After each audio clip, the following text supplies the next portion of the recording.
श्री रामायण उत्तरकांड भाग 2। श्री राम जी का अयोध्या आगमन।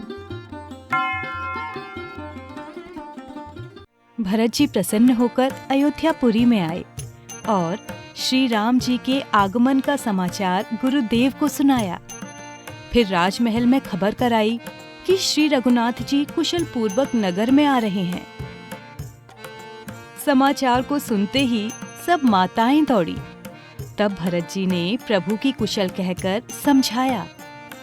अयोध्या वासियों ने जब श्री रघुनाथ जी के आगमन के समाचार पाए, तब सब नर नारी प्रसन्न होते हुए दौड़े। दूध, दही, गोरोचन, फल फूल और मंगल की जड़ आदि सोने के थालों में भरकर गजगामिनी स्त्रियां गाती हुई चली। जो जैसे बैठे थे वैसे ही उठ दौड़े। बालक व बूढ़ों को कोई साथ नहीं लेते और एक दूसरे से पूछते हैं कि तुमने दयालु श्री राम जी को देखा है। अवधपुरी प्रभु को आते हुए जानकर शोभा की खान हो गई। सरयू का जल बहुत निर्मल हो गया और तीनों प्रकार की सुहावनी पवन चलने लगी। गुरु वशिष्ठ जी, कुटुंबी, शत्रुघ्न और ब्राह्मण मंडली के साथ भरत जी अत्यंत प्रेम भरे मन से कृपा निधान श्री रघुनाथ जी के पास चले। बहुत सी स्त्रियां अटारियों पर चढ़ी हुई आकाश में विमान को देखती हैं और उसे देखकर प्रसन्न हो मधुर स्वर से सुंदर मंगल गीत गाती हैं। श्री राम जी रूपी पूर्ण चंद्र को देखकर मानो अयोध्या रूपी समुद्र हर्षित होकर कोलाहल करते हुए उमड़ चला हो और स्त्रियां उसकी तरंगों की तरह हैं। इधर सूर्य वंश रूपी कमल के सूर्य श्री राम जी वानरों को नगर दिखाने लगे। हे सुग्रीव, अंगद और विभीषण, सुनो, ये पवित्र पुरी और सुंदर देश है। यद्यपि सब बैकुंठ की बढ़ाई करते हैं, वेद पुराणों में प्रसिद्ध भी है और संसार जानता भी है, परंतु वो भी मुझे अयोध्या के समान प्रिय नहीं है। ये बात कोई कोई ही जानते हैं। ये सुंदर पुरी मेरी जन्मभूमि है। इसके उत्तर में निर्मल और पवित्र सरयू बह रही है, जिसमें स्नान करने से बिना परिश्रम ही लोग मेरे समीप वास पा जाते हैं। यहाँ के निवासी मुझे बहुत प्रिय हैं। अयोध्यापुरी मेरे धाम को पहुंचाने वाली और सुखों की राशि है। प्रभु की वाणी सुनकर सब वानर प्रसन्न हुए। अवधपुरी, जिसकी बढ़ाई स्वयं श्री राम जी ने अपने श्रीमुख से की है, वो धन्य है। कृपा सिंधु भगवान श्री राम ने जब सब लोगों को आते देखा, तब नगर के निकट प्रभु की प्रेरणा से पुष्पक विमान पृथ्वी पर उतरा। प्रभु ने पुष्पक विमान से उतरकर कहा कि तुम कुबेर के पास जाओ। श्री राम की प्रेरणा से वो चला। तब उसे स्वामी के पास जाने का हर्ष तो हुआ, परंतु प्रभु से अलग होने का दुख भी हुआ। भरत जी के साथ में सब लोग आए। श्री राम जी के वियोग से उन सबके शरीर दुर्बल हो गए हैं। प्रभु ने मुनियों में श्रेष्ठ वामदेव व वशिष्ठ जी को देखा। तब धनुष बाण पृथ्वी पर रख दिए। लक्ष्मण सहित दौड़कर गुरु जी के चरण कमल पकड़ लिए। दोनों के शरीर के रोमांच खड़े हो गए। मुनि से मिलकर कुशल पूछी। तब रघुनाथ जी ने कहा कि आप ही की दया से हम लोग कुशल हैं। फिर धर्म धुरंधर रघुकुल के स्वामी श्री रघुनाथ जी ने सब ब्राह्मणों से मिलकर उन्हें मस्तक नवाया। फिर भरत जी ने प्रभु श्री रामचंद्र जी के चरण पकड़ लिए, जिन चरणार विंदों को देवता, मुनि, शंकर जी और ब्रह्मा जी नमस्कार करते हैं। भरत जी साष्टांग दंडवत करते हुए पृथ्वी पर गिरकर पड़े रहे। वे उठाने से भी नहीं उठते। तब कृपा सिंधु श्री राम जी ने बलपूर्वक उठाकर उन्हें अपने हृदय से लगा लिया। उनके सांवले शरीर में रोम खड़े हो गए। नवीन कमल के समान नेत्रों में आंसू बहने लगे। कमल के समान नेत्रों से आंसू बह रहे हैं। सुंदर शरीर में रोम खड़े हो गए। त्रिलोकीनाथ बड़े स्नेह से भाई भरत को हृदय से लगाकर मिले। प्रभु भाई से मिलते समय ऐसे शोभायमान हुए कि उनकी उपमा मुझसे कही नहीं जाती। मानो प्रेम और श्रृंगार रस ही शरीर धारण कर परस्पर मिलते हुए विशेष शोभा को प्राप्त हुए हो।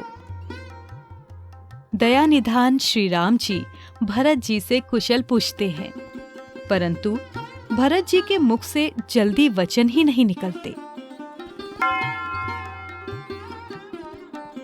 शिव जी कहते हैं, हे पार्वती सुनो, वो सुख वचन और मन से परे है, उसे वही जानता है जो पाता है।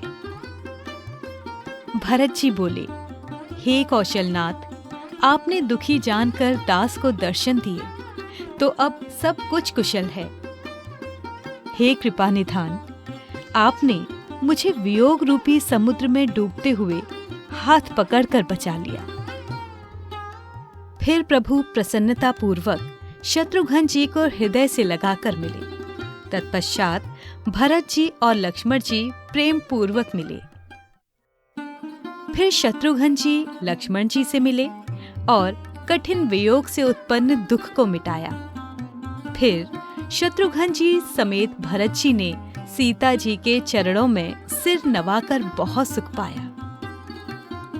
प्रभु के दर्शन से सब प्रसन्न हुए और वियोग से उत्पन्न सब दुख नष्ट हो गए।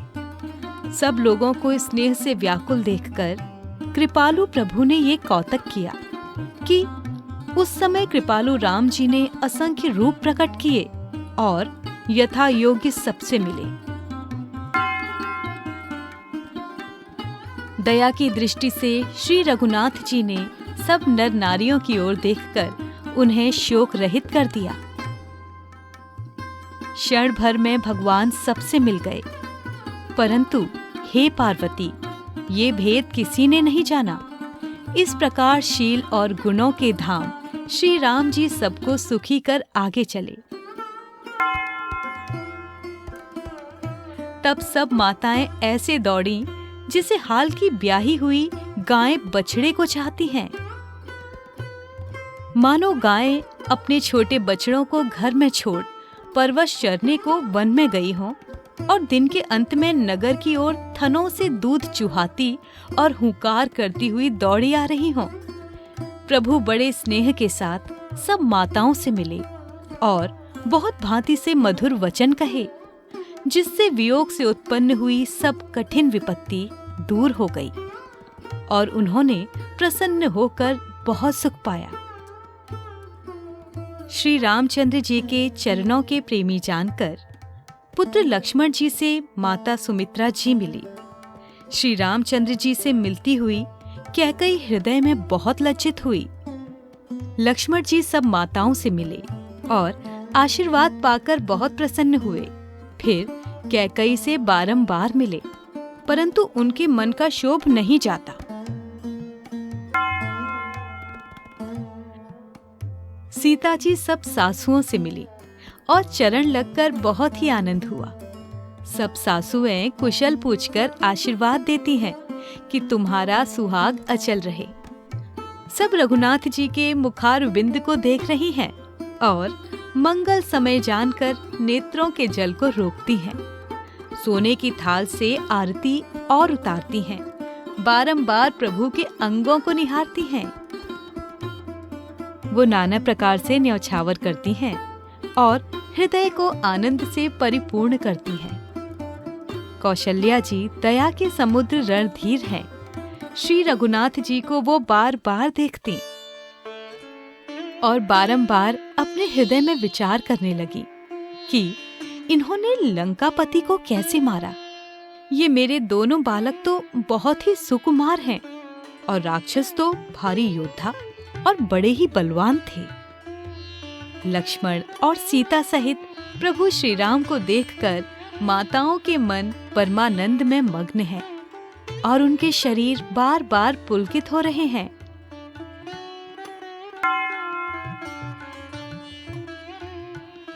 लंकापति विभीषण, सुग्रीव, नल, नील, जामवंत, अंगद और हनुमान जी आदि उत्तम स्वभाव वाले सब वीर वानर मनोहर मनुष्य शरीर धारण किए हैं। सब आदर सहित बड़े प्रेम से भरत जी के शील, स्नेह व व्रत का वर्णन करने लगे। नगर निवासियों की रीत और प्रभु के चरणों में उनका प्रेम देखकर उनकी बढ़ाई करने लगे। फिर श्री राम जी ने सखाओं को बुलाकर शिक्षा दी कि मुनि के चरणों को छुओ।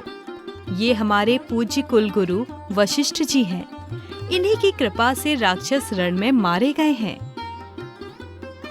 श्री राम जी गुरु जी से बोले, हे मुनि, ये सब मेरे सखा हैं जो युद्ध रूपी समुद्र में मुझे जहाज के समान हुए हैं। मेरे हित के लिए ये अपने जन्म तक हार गए हैं। ये मुझे भरत से भी अधिक प्यारे हैं। प्रभु के ये वचन सुनकर सब प्रेम मग्न हो गए। पल पल में उन्हें नए सुखों का अनुभव होता है। फिर उन सखाओं ने कौशल्या जी के चरणों में माथा नवाया। तब कौशल्या जी ने प्रसन्न होकर आशीर्वाद दिया और कहा, तुम मुझे रघुनाथ जी के समान प्यारे हो।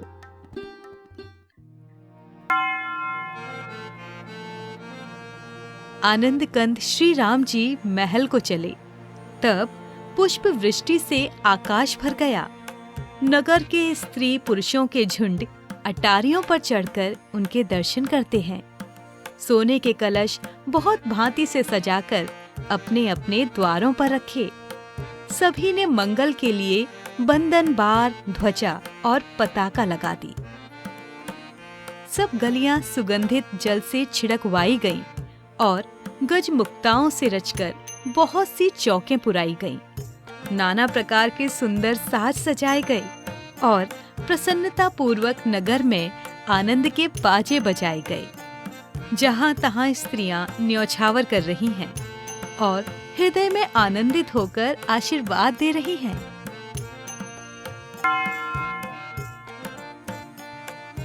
सोने के अनेक थालों में आरती सजाकर स्त्रियां मनोहर गीत गा रही हैं। वे रघुवंश रूपी कमल वन के सूर्य तथा दुख को हरने वाले श्री राम जी की आरती कर रही हैं। अयोध्यापुरी की शोभा, संपत्ति और आनंद को वेद, शेष और सरस्वती वर्णन करते हैं, परंतु ये चरित्र देखकर वो भी ठगे से रह जाते हैं। हे पार्वती, तब उसके गुणों को मनुष्य कैसे कह सकता है? स्त्रियां रूपी कुमुदिनी अयोध्या रूपी सरोवर में श्री राम जी के वियोग रूपी सूर्य के अस्त हो जाने से श्री रामचंद्र रूपी चंद्रमा को देखकर खिल उठी। नाना प्रकार के शकुन होने लगे। आकाश में नगाड़े बजने लगे। नगर के सब पुरुष और स्त्रियों को सनाथ करके श्री रामचंद्र जी राजभवन को चले। महादेव जी बोले, हे पार्वती, प्रभु ने जाना कि माता कैकेयी लज्जित हैं, तो पहले उन्हीं के महल में गए और उन्हें समझाकर बहुत सुख दिया। फिर प्रभु अपने महल में गए।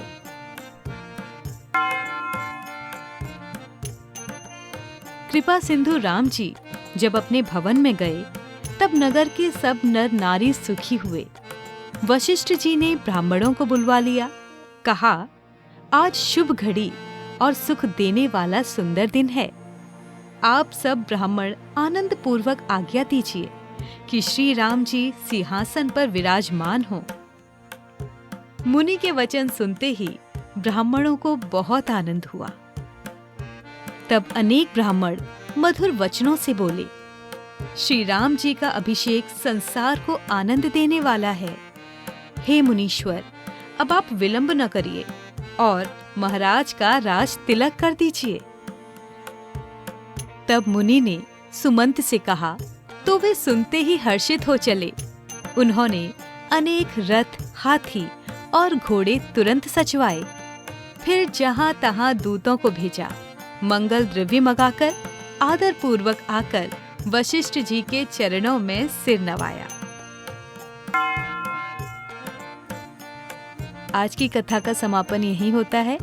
आशा करती हूँ आपको ये वीडियो अच्छा लगा होगा। अगर हाँ, तो आप हमारे वीडियो को लाइक करें, शेयर करें और इसे सब्सक्राइब करना ना भूलें। मिलते हैं नए वीडियो के साथ।